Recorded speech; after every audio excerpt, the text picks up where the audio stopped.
Thank you. All right. Our next guests have recorded 2 albums together. Here they are, and tonight they are performing a Grateful Dead song, which appears on their first album. I'm not sure. I'm a little confused here about that as well. Their newest CD is called Not for Kids. That was wonderful. Jerry, good to see you again. Thank you very much for being here. Jerry Garcia. David, pleasure to meet you. David Grisman, sounded wonderful. We'll be right back. Thank you, folks.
Jerry Garcia, David Grisman.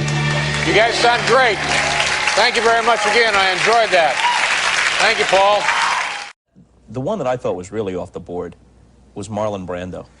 Yeah, I enjoyed doing him, I think, probably the most, because it was the easiest to do.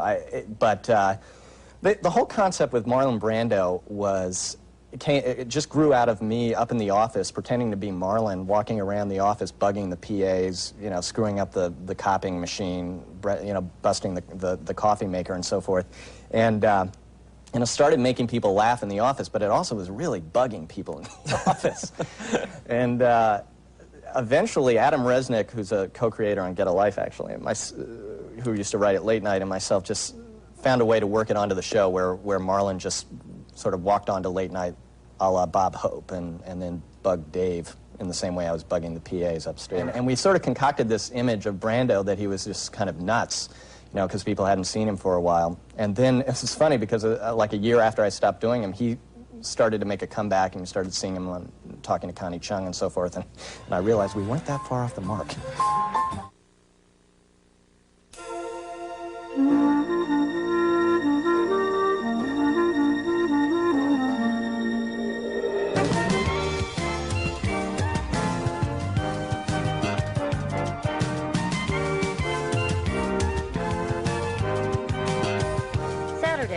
March 24th. Here are some of the real contenders you won't see at the Oscars Monday night. We have Best Screamer.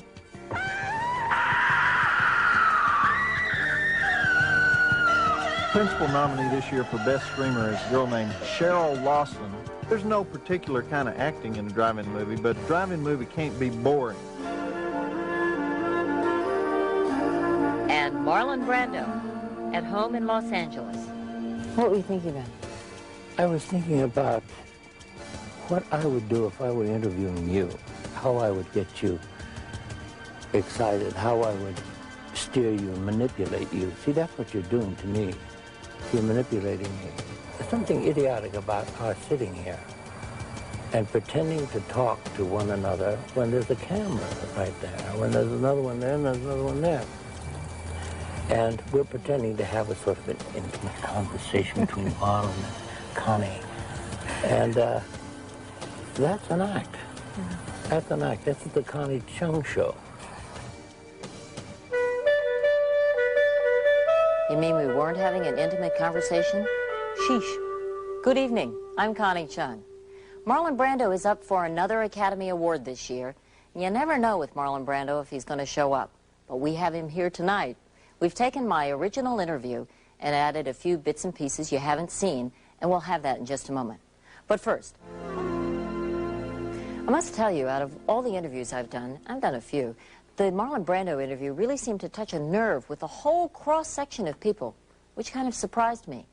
Actors, neighbors, people I haven't heard from in years, people on the street. They all said, Marlon Brando, I've got to ask you a question about him. They wanted to know something more. So here's something more. We have recut our original interview to include some of his answers that hit the cutting room floor the first time around.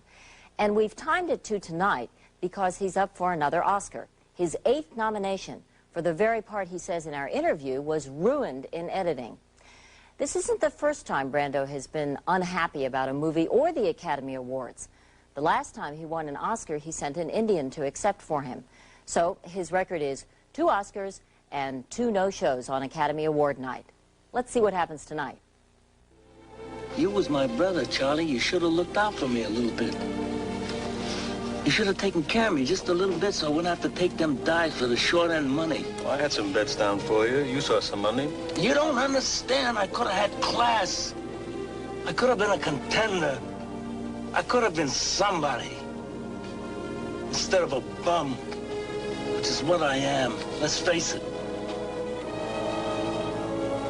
I have no sense of passage of time. Why did I wind up being an actor rather than a scientist who was, I don't know, studying entomology or be an animal trainer?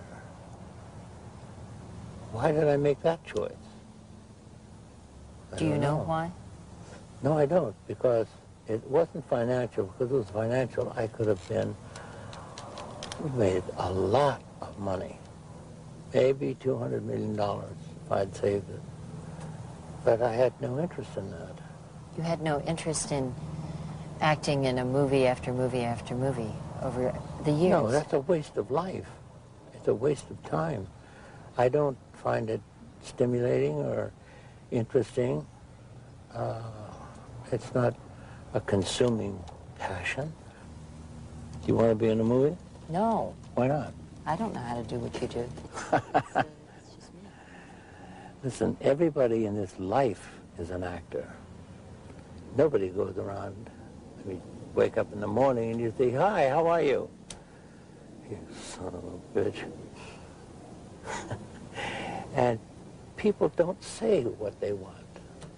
How many men and women find other men and women attractive and pretend to be casual and just buff their nails and be sort of bored with the whole thing and are really impassioned by that?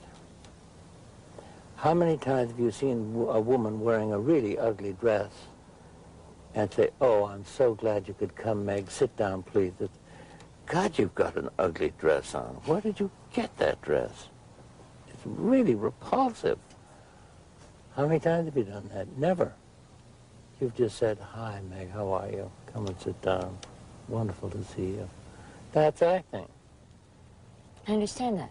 But what I mean is that when you have a special talent to become a character. No, in a no, movie. nobody becomes that. I don't believe that anybody is. First of all, you can't act. His life. So I was bombed. It was a long day, and it was a dull day, and everybody was drinking, and I really got ripped, completely snockered, and so I mooned the audience. It was all Mr. Buffalino's family, and I didn't know that at the time. Otherwise, I wouldn't have done it, naturally. I didn't mean it as an insult. I meant it as a joke, but I was so drunk I couldn't hit the floor with my hat. What's that? Come on. No, hey, listen. Let's drink a toast to our life in the country. Yeah? You're a nature lover? You did tell me that. Oh, for I'm a nature boy. I came from a bunch of Irish drunks. My mother and father. They had a half a bag on most of the time. And, but along with that, I come from an Irish background. And I think one of the defenses that you find for people who are beset, such as the Irish, life is too grim generally for most people. And when you're down to your last nickel and your last hope, I think that all you've got left is laughter. When I see Laurel and Hardy after a bad day, or I see, the hell is his name, W.C. Fields pulling somebody's tooth in the dentist chair, or Charlie Chaplin, who do you think is funny? If you have to laugh, you think, I can't stand it anymore today. I have to get a laugh. Right. What video do you buy? Well, you know what? I like David Letterman. Do you ever watch David Letterman? Yeah, I do. Hi, Dave.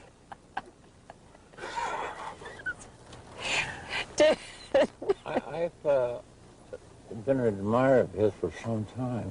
Dave doesn't do that. Yeah, but I do it at the mention of his name. Come on. Brando loves playing, toying with his audience. It's part of his technique, a way of borrowing from real life that's influenced a generation of actors, including his co-stars in The Godfather. You know, when you did The Godfather, James Caan and Al Pacino, they all considered you to be such a great teacher. Really? How do you know that? Read that. Heard You about it. read it? Heard about it. Heard about it? You shouldn't ever believe what you hear, and you shouldn't ever believe what you read. You don't No. believe that they really thought that you were teaching I have no knowledge them something? of what they believe or what they don't believe. Jimmy Caan, I can tell you what I believe. He's one of the funniest guys I ever met. Don't you realize that you're thought of as the greatest actor ever? Tim's the greatest actor ever. He pretends he loves me. He wants something to eat. Get out of here. No, it's true. What's the difference? See, that's a part of the sickness in America, that you have to think in terms of who wins, who loses, who's good, who's bad, who's best, who's worst. We always think in those terms, in the extreme terms. I don't like to think that way. Everybody has their own value in a different way, and I don't like to think who was the best at this or that. I mean, what's the point of it? Well, Brando doesn't have to think about who's best, but people keep nominating him for Best Something. This time, for Best Supporting Actor. You remember the story of Gordon Gabini? Yes, dreadful, dreadful, dreadful story. I want justice for him to the full extent of the law. I don't know, 9 years or so. And if you're going to enter the arena of motion pictures, you have to come on with your straw hat, your checkered suit, and a malacca cane, and it's, hey folks, it's showtime. You have to do something. Objection. Where is the witness for this assertion, Your Worship? Dr. Hasim is my witness. You know that Dr. Hasim's not available to testify. I am also aware that he can be summoned by Your Worship to this courtroom and he will be accompanied by armed guards and chained neck, hand, and foot, and all in a matter of minutes. I'm afraid we cannot dismiss acts of treason just when we like, Mr. Mackenzie. Are you at all concerned, Your Worship, that he might be carrying some explosive charges in one of the recesses of his body with the intention of blowing this entire courtroom to smithereens? Even though the role may get him an Oscar, according to Brando, this is not the film he agreed to make. He says MGM, the film's distributor, agreed to a much stronger version, but then decided to play it safe and make cuts that water down the anti-apartheid theme. They have a perfect right to say, look, this is a business, kid. What are you talking about? We're in here to make money. We're not here to make wonderful pictures about social and controversial issues. Well, we better do that now because we live at a time when if we don't address those controversial and social issues, then we're all going to go down the tube. And the cockroach is going to be the evolutionary hero of this particular millennia. Another part of Brando's beef with MGM is that he agreed to contribute all his money from the movie to an anti-apartheid organization, on the understanding that the studio would make a similar significant contribution. It's a promise that Brando says the studio failed to keep. May I ask you what your salary was for Dry White Season and why you contributed it in its entirety? Well, I wanted to be a part of that. I think that if you're not a part of the solution, you're part of the problem. And it's hard to tell because my salary is up front is $3,300,000, which is what I got up front. But then I have 11.3% of the gross. So I have made in pictures with that deal as much as $14 million for 12 days' work on a rather silly movie. But if this picture, and as many pictures are doing today, making $100 million, I probably could stand to make maybe $10 million. Can't you see how some people might see this as, well, you're just upset because part of your character was cut from the movie? And No, because my record of being in films, I've made some 35 films, and I've never objected to being cut out of a picture.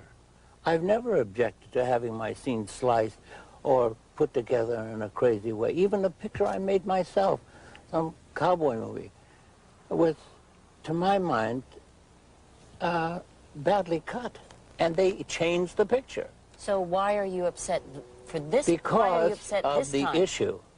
Because this is life and death. This is real life. We're talking about human relations. We're talking about human rights. We're addressing ourselves to racial issues, and that's why I care. Because it's not money, for Christ's sake. It's not... self-aggrandizement? It's not self-aggrandizement. Well, what do I care? I've made all the money I need to make. I've won a couple of Academy Awards. If I cared about that, I've been nominated I don't know how many times, and I'm going to have a position of respect and standing in my craft as an actor in this country, and so what is it going to... I don't need to gild a lily. I don't give a damn about that. I've made some real dogs, and I did it just for the money. And,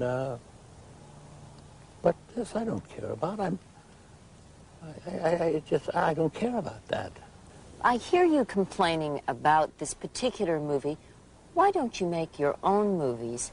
Because then you can do it exactly the way you want to do it. You are making me really angry now, because I want to tell you in simple chapter and verse that I have tried to get on before the American public, before the world, a movie about the American Indians and the manner in which we committed as a country genocide upon those people, and I have been told to go take a flying you-know-what at a rolling donut. Is that true? That's absolutely true. For 10 years I've tried to do it. I've written so many scripts. I have gone with so many networks and to so many movie studios with this tale, they don't want to hear about it. They don't want to hear that America followed a policy of genocide. General Grant, one of our great heroes in America, called for the destruction, the annihilation of these people. Don't you realize, I mean, you must realize that any producer or director is dying to work with Marlon Brando. Don't speak to me as Marlon Brando as though I were some person hiding under a fire truck down the road. It always troubles. I hate it. See, they have a tremendous amount. If you don't take your own money out of your pocket, slam it on the table, and say, all right, the movie's going to be about a guy who eats a fishbowl, and that's what the movie's going to be about, then you can make that movie. But you've got to get somebody to put up $20 million, or whatever the budget is. Some budgets are $40 million. And, so what are you telling me? You do not have $20 or $40 million to put on the table and say, I want to make this movie? No, I don't.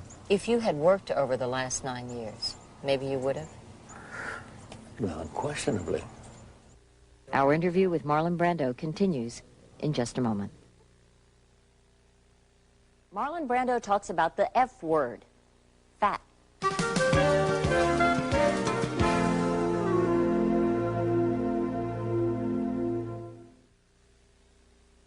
Life, trying to figure out what it is that I would like to do. I never really knew. But I have more satisfaction at writing and doing other things, focusing on other things. Such as? I'm interested in everything. I don't think there's anything I'm not interested in. But I've spent hours and hours watching ants go up and down my sink, picking up the crumbs and finding out where they come from. They come in the cold weather. And that's actually what you've been doing for 9 years? Come on. No, I've been doing a lot of things. I've got 9 children, don't forget. And that takes quite a bit of doing. You just had a new little baby. Huh? You just had a new baby? Yeah.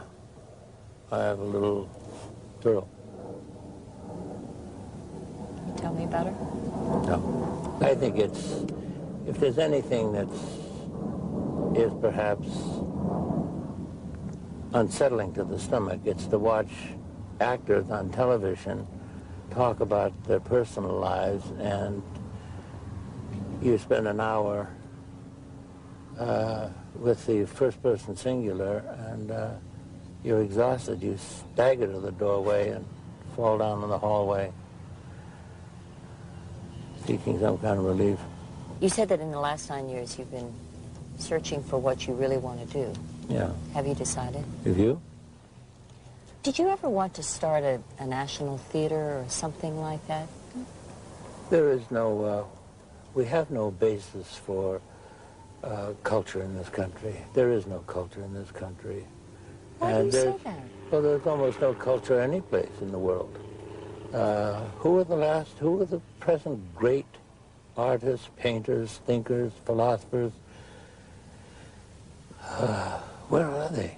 Do you realize that in Greece for 150 years we had Sophocles, Plato, why go down the list? But I mean, couldn't you bring it to the American stage? That's an enormous presumption.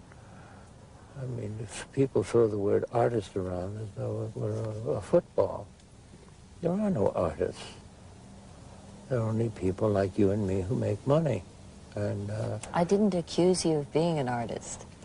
I just asked you if you could bring Shakespeare to the stage for us. Why has there never been a national theater in this country? The closest we had to national theater was Orson Welles and John Houseman and the group theater. And they all failed miserably. Has it ever occurred to you that, that you really do have the respect and power and you could bring it to the American scene?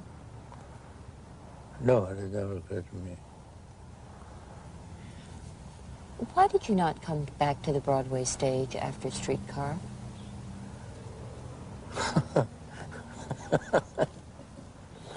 Let me ask you why you've crossed your left leg over your right rather than your right leg over your left. Do you know why? Is it as simple as that? Yeah, it's as simple as that. Why did you reach out and get that fly that was bothering me? Why have you done that twice instead of 5 times? You don't know. I don't know either. Same answer. I have an answer. Go ahead. That you didn't like the repetition night after night after night, and you were getting bored with it, and that you wanted to sort of work around it. It's not that I didn't like it, it's that I hated it. It was the worst experience I ever had in my life. I almost went out of my mind. So you don't like the stage? No. It's much tougher than the movies because you have to do it every night. You have to find that emotion. You have to upset yourself. And, in a motion picture, you come in and you save it for the close-up, crank up for that, and then let fly. And so it's much shorter duration. The work is much shorter. I mean, how much more are you gonna invade me? I mean, you're like the visiting piranha. Whoa, here comes Donnie. I just have a few more questions. Fire one. Okay. Oh. You've actually lost some weight recently, right? Yeah. I had to lose about 50 pounds. How do you lose weight when you try to lose weight? I dance. You dance? Dance. Oh, come on. I was a dancer. I studied to be a dancer at Catherine Dunham's wonderful dance school. And I was a drummer. So I played drums, and I danced, put on my Afro-Cuban music. And No, really, how do you lose weight when you have to lose weight? you just reach over and turn it off. And stay out of bed, don't sit down, and keep active, and eat fish and vegetables. Do a little bit every day, and then week after week, and the first thing you know, you're dead. Do you like yourself heavy? I don't care. I been heavy, I've been thin, and I'll be thin again, because it's too much problem fighting I'm turning into a couch, what do they call them? Couch potato. A couch potato, yeah. But it doesn't make that much of a difference whether you're fat or thin in life. It's just that if you're a good person,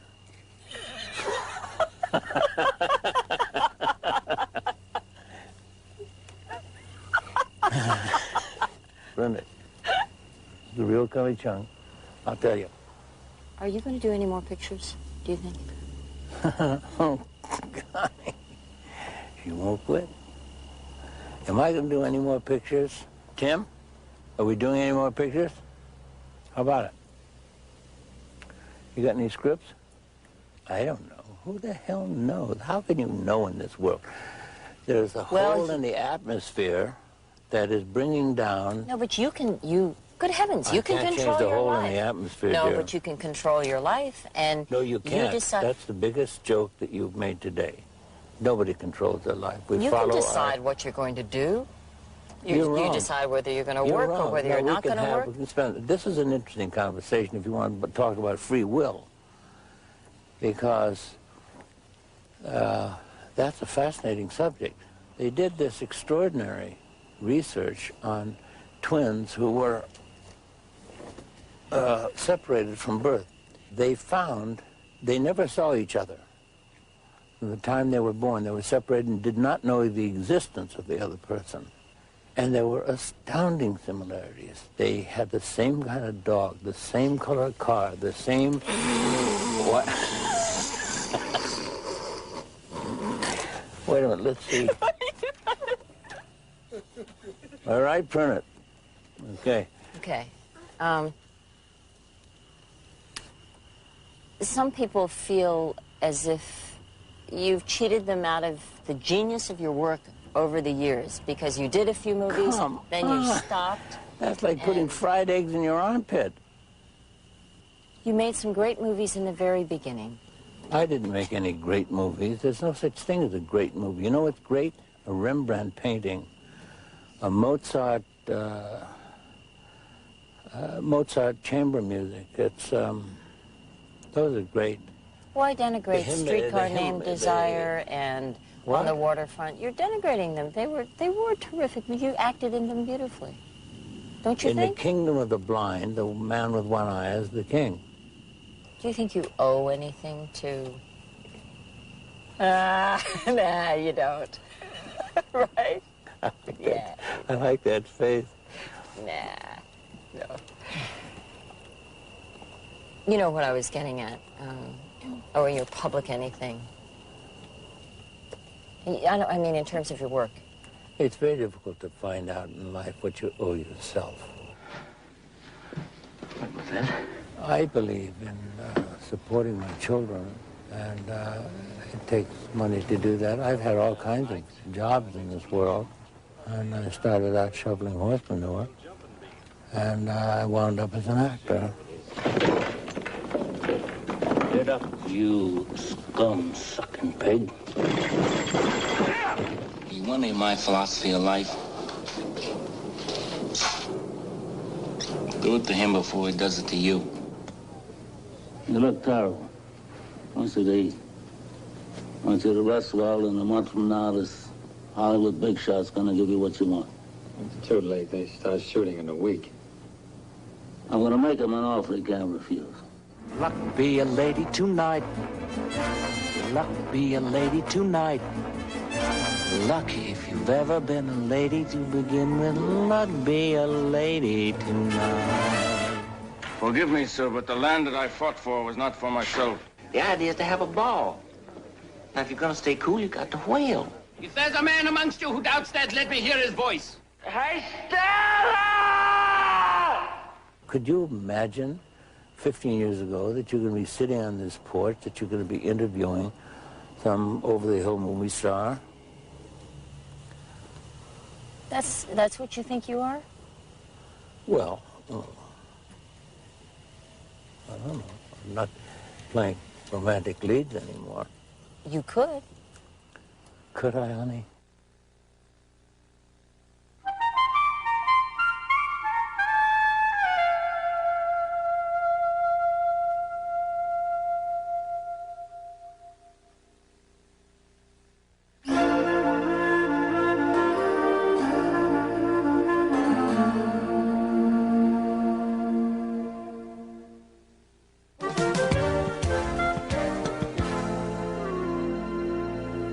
And that's our program for tonight.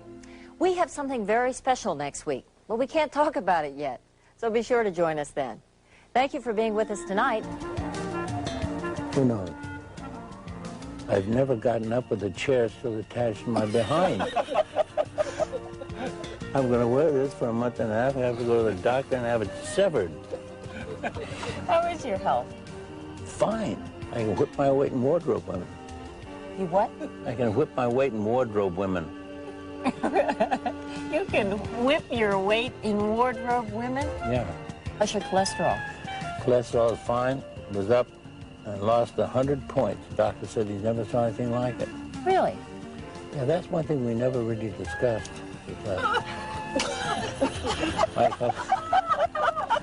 I meant to get to that, but I just slipped my mind. How did you make your cholesterol go down?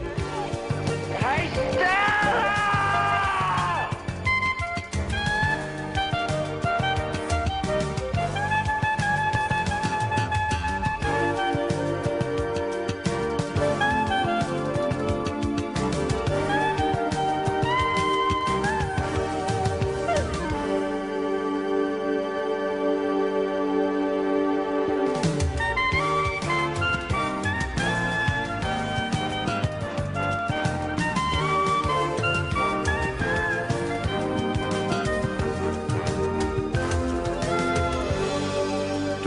2 NCAA basketball tournament regional finals.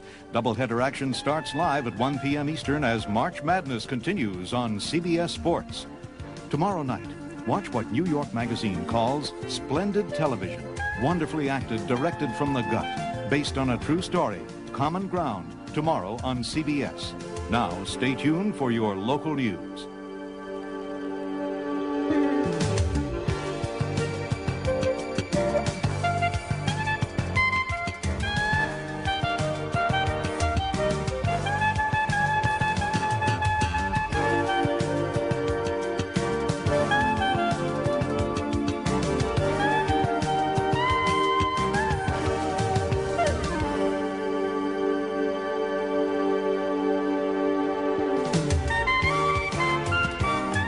Tim, you got anything else to say? Huh? Want to say something else? Yeah.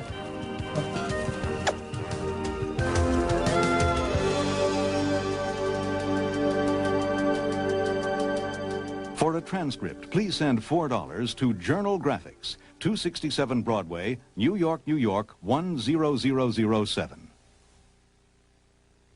We chased that jarhead, no talent, cracker idiot all over the globe. Till I finally catch that fruity little ponytail of his, pull him to his knees, put a shotgun in his mouth. Then we'll be back in '94 with Let's Hunt and Kill Michael Bolton. Also look out for our Vanilla Ice, MC Hammer, Marky Mark Christmas special. And I don't want to give away any surprises, but Marky Mark's the first one we catch and kill on that show because his pants kept falling around his ankles and he couldn't run away. I crossbow him right in the ab. Bring the whole kids, the family, and everything. It's a Christmas spectacular. I don't know what my deal is. I'm like a 31-year-old curmudgeon. That's the deal. You know, I went to a dance club the other day, you know, and dragged against my will, you know. And this girl asked me to dance, which I thought was hilarious, you know. Would you like to dance? You know, I'm like, yeah, you read my mind, you know. That's why I'm leaning in the darkest corner closest to the exit, you know. I'm about to boogie. I'm about to cut a rug. But it's weird. Women have this weird myth. You can tell the way a guy is in bed by how he is on a dance floor. I think that's ridiculous. What does it matter? You know what I mean? If a guy is on a dance floor really getting into it, enjoying himself, expressing himself, what does it matter how he is in bed? He's gay. Shocking. I don't know if you've heard about it. These new grade school books for children to teach them gay lifestyles. You know what I'm talking about? One of them is called Heather's Two Mommies. The other is called Daddy's New Roommate. I'm going to have to draw the line here, folks, and say this is absolutely disgusting, okay? It is grotesque and evil. I'm talking about Daddy's New Roommate. Heather's Two Mommies is pretty cool. I don't know if you really check that out. They're hugging on page 7. Oh, go, mommies, go, go. Anyway, it makes me miss my youth. People annoy me. You know what's really annoying me? These pro-life people. You ever look at their faces? I'm pro-life.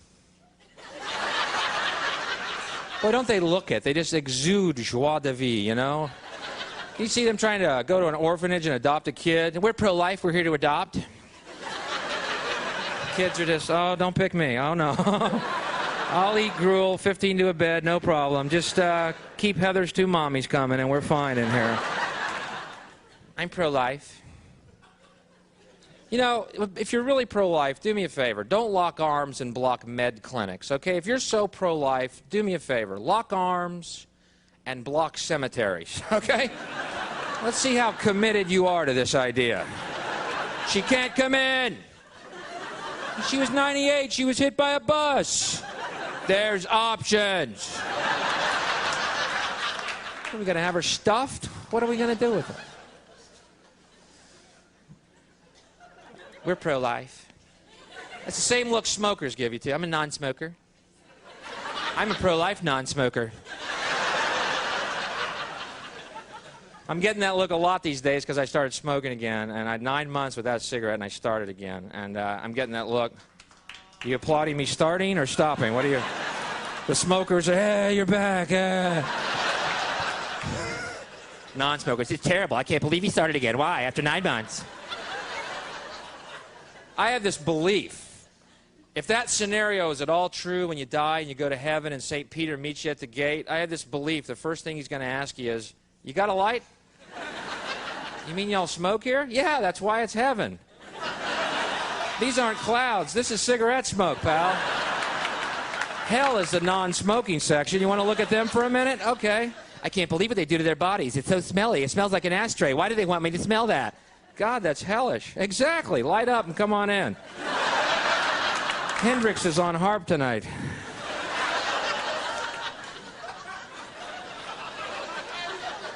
So I've been traveling. I was in Australia. Over Easter, which was interesting to note.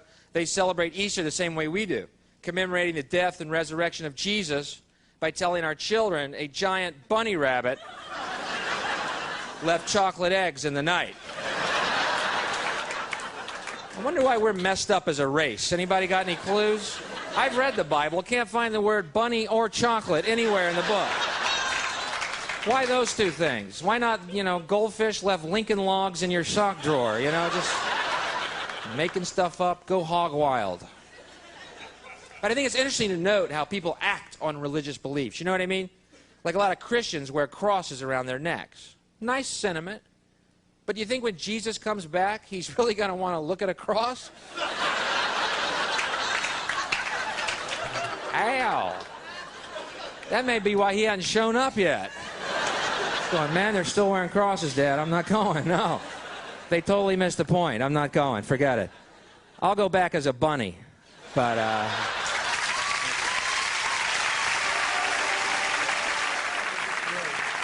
Just great. He looks tremendous, and I've not seen that videotape or any part of it since that night, and seeing it now, it raises the question: what was the matter with me? What was I thinking? That was just tremendous. He if anything.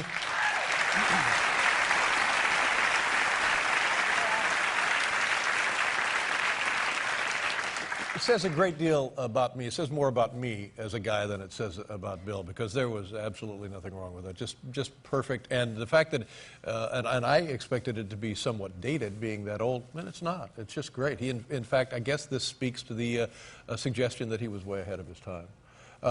Mary, this has been a good night for me, and I hope a good night for you. It's been a very good night. God bless you. Thank you very much. Nice to see you. We'll be right back with the Gaslight Anthem, everybody.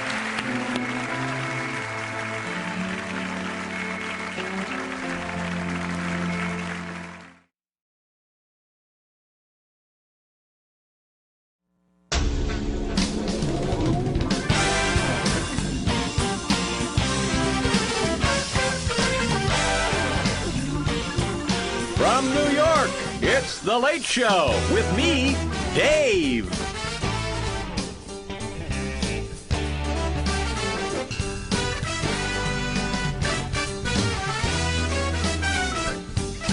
Tonight, actress Andy McDowell, musician Graham Parker, and comedian Bill Sept. Plus, Paul Schaefer of the CBS Orchestra. And now, your announcer for the evening, David Letterman.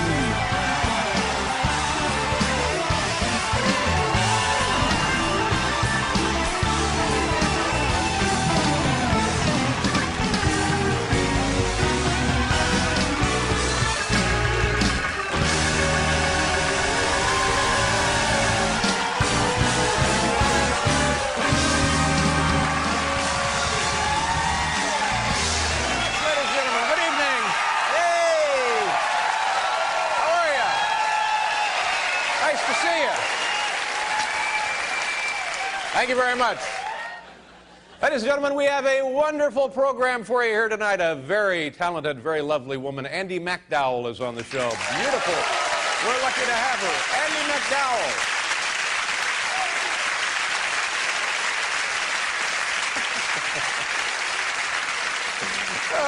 my. Also, Graham Parker is here. Now say hello to our good friend Paul Schaefer. He's right over there. Paul!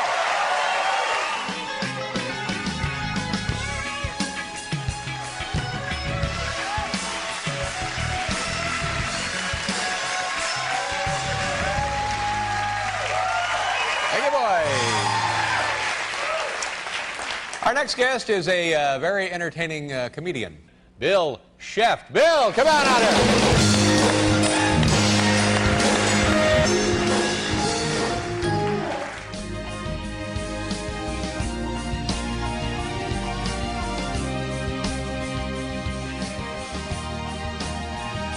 Have a wonderful weekend, folks. We'll see you on Monday. Good night, everybody.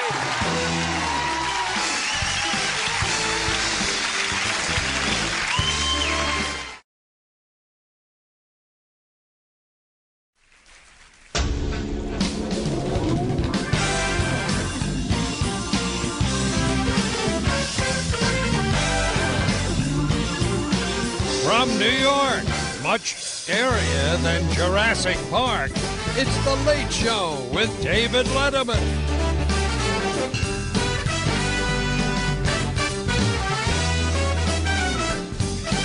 Tonight, actress Andie MacDowell, musician Graham Parker, and comedian Bill Hicks. Plus, Paul Schaefer and the CBS Orchestra. And now, your waiter for the evening, David Letterman.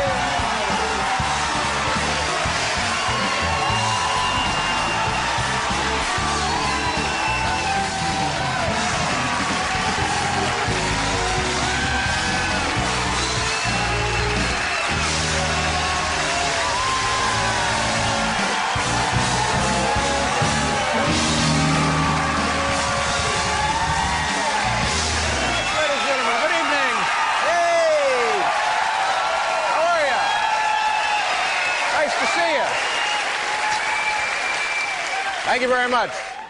Ladies and gentlemen, we have a wonderful program for you here tonight. A very talented, very lovely woman, Andie MacDowell, is on the show. Beautiful. We're lucky to have her. Andie MacDowell.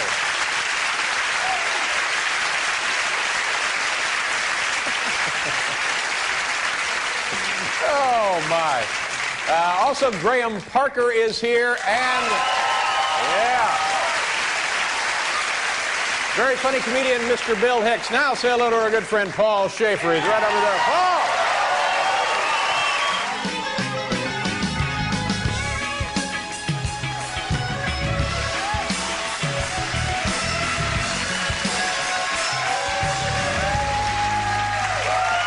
Thank you, boy. Our next guest is a very entertaining comedian. He will be appearing at the Comedy Corner in West Palm Beach, Florida, October 5th through the 10th. Ladies and gentlemen, please welcome to the big program, Bill Hicks. Bill!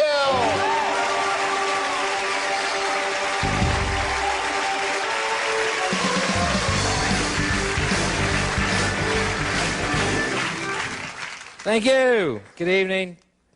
Very excited to be here tonight, and got some great news today. I finally got my own TV show coming out as a replacement show this fall. Yeah. Thank you. It's not a talk show. Don't worry. It's a half-hour weekly show that I will host entitled Let's Hunt and Kill Billy Ray Cyrus. Thank you. It's fairly self-explanatory. Each week we let the hounds of hell loose. We chase that jarhead, no-talent, cracker idiot all over the globe. Till I finally catch that fruity little ponytail of his, pull him to his knees, put a shotgun in his mouth. Then we'll be back in '94 with Let's Hunt and Kill Michael Bolton. Also look out for our Vanilla Ice, MC Hammer, Marky Mark Christmas special. And I don't want to give away any surprises, but Marky Mark's the first one we catch and kill on that show because his pants kept falling around his ankles and he couldn't run away. I crossbow him right in the ab. Bring the whole kids, the family, and everything. It's a Christmas spectacular. I don't know what my deal is. I'm like a 31-year-old curmudgeon. That's the deal. You know, I went to a dance club the other day, you know, and dragged against my will, you know. And this girl asked me to dance, which I thought was hilarious, you know. Would you like to dance? You know, I'm like, yeah, you read my mind, you know. That's why I'm leaning in the darkest corner closest to the exit, you know. I'm about to boogie. I'm about to cut a rug.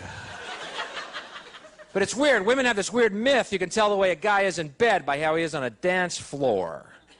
I think that's ridiculous. What does it matter? You know what I mean? If a guy is on a dance floor really getting into it, enjoying himself, expressing himself, what does it matter how he is in bed? He's gay.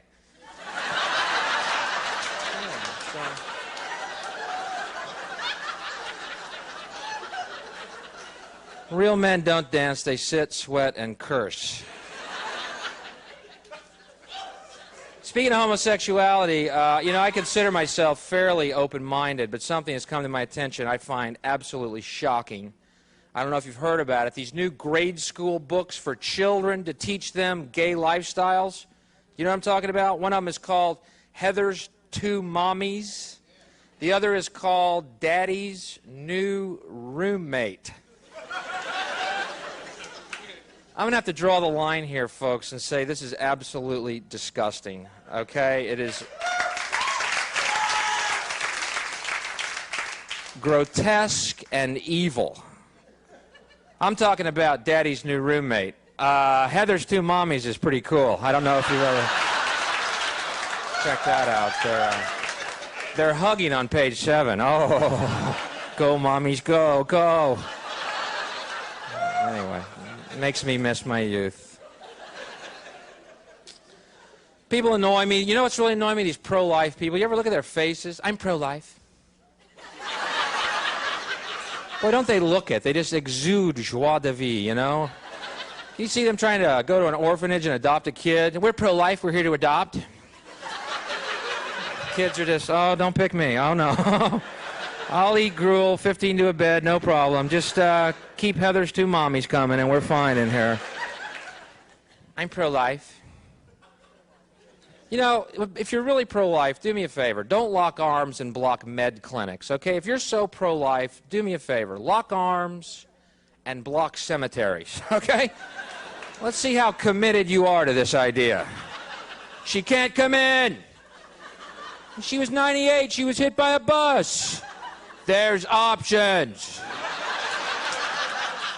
Are we going to have her stuffed? What are we going to do with her? We're pro-life. That's the same look smokers give you, too. I'm a non-smoker. I'm a pro-life non-smoker. I'm getting that look a lot these days because I started smoking again, and I had 9 months without a cigarette, and I started again. And I'm getting that look. Are you applauding me starting or stopping? What are you? The smokers are, hey, you're back.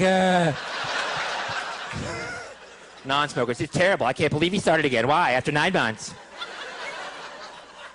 I have this belief. If that scenario is at all true when you die and you go to heaven and St. Peter meets you at the gate, I have this belief the first thing he's going to ask you is, you got a light? You mean y'all smoke here? Yeah, that's why it's heaven. These aren't clouds. This is cigarette smoke, pal. Hell is the non-smoking section. You want to look at them for a minute? Okay. I can't believe what they do to their bodies. It's so smelly. It smells like an ashtray. Why do they want me to smell that?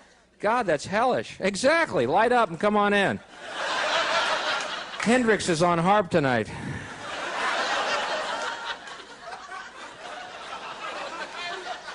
So I've been traveling. I was in Australia. Over Easter, which was interesting to note. They celebrate Easter the same way we do, commemorating the death and resurrection of Jesus by telling our children a giant bunny rabbit left chocolate eggs in the night. I wonder why we're messed up as a race. Anybody got any clues? I've read the Bible. Can't find the word bunny or chocolate anywhere in the book. Why those two things? Why not, goldfish left Lincoln Logs in your sock drawer? Just making stuff up, go hog wild. But I think it's interesting to note how people act on religious beliefs. You know what I mean? Like a lot of Christians wear crosses around their necks. Nice sentiment. But do you think when Jesus comes back, he's really going to want to look at a cross? Al. That may be why he hadn't shown up yet. He's going, man, they're still wearing crosses, Dad. I'm not going, no. They totally missed the point. I'm not going. Forget it. I'll go back as a bunny. But,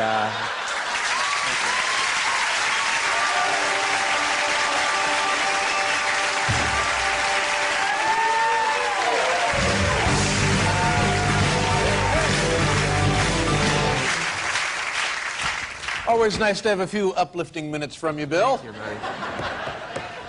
We're going to do a commercial. We'll be right back here.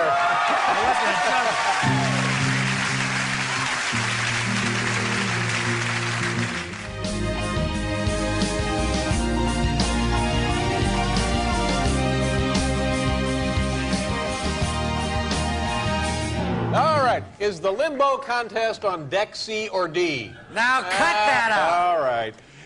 Bill, thank you very much. Nice to see you, and good luck with your mail the next couple of weeks.